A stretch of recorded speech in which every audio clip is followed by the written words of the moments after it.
আমার ঘরের বারান্দায় এই যে ছোট্ট টবের ভিতরে আমি ওই যে পুঁই শাক কিনা খাইছি না, ওই পুঁই গাছের একটা ডাঁটা লাগাই রাখছিলাম এই জায়গায়। তো ডাঁটাটা লাগাই রাখার পরে যে ওই পাশ দিয়ে দেখা যায় না, এত পুঁই ধরছে, মানে গাছটা মনে হয় ভেঙে পড়বে। এই যে এই যে এই পরিমাণ পুঁই ধরছে। এটা তো সামনে, পেছন দিয়ে আরও অনেক, মানে একদম ভর্তি পুঁই। তো মানে আরও 2-3 দিন খাওয়া যাবে, এত পুঁই হয়েছে।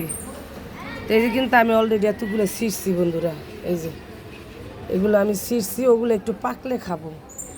মানে এত পরিমাণ পুঁই হয়েছে এবং এত সুন্দর, এই যে মনে হয় কি বড় গাছ হয়েছে এরকম লাগে, এত বড় বড় একটা পুঁই ধরছে। এই যে দেখেন বন্ধুরা,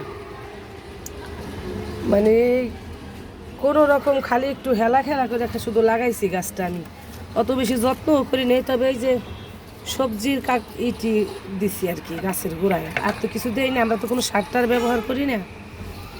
তো এই যে এই অবস্থা দেখেন, কি পরিমাণ ধরছে, আমি শুধু তাকাই থাকি গাছটার দিকে যে আল্লাহ চাইলে কি না পারে, এত পরিমাণ পুঁই ধরছে আমার গাছটাতে।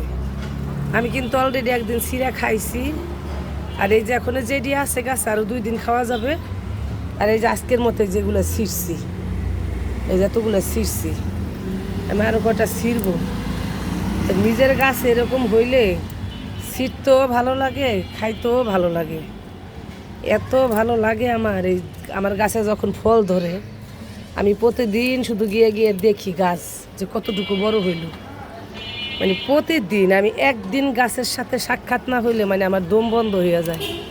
আমি যদি কোথাও যাই, আমি দৌড়েই আইসা আগে আমার গাছের গোড়ায় আমি পানি দেই, গাছ গিয়া দেখি। মানে গাছ না দেখলে আমার কেমন জানি দম বন্ধ হয়ে আসে, আমার ভালো লাগে না।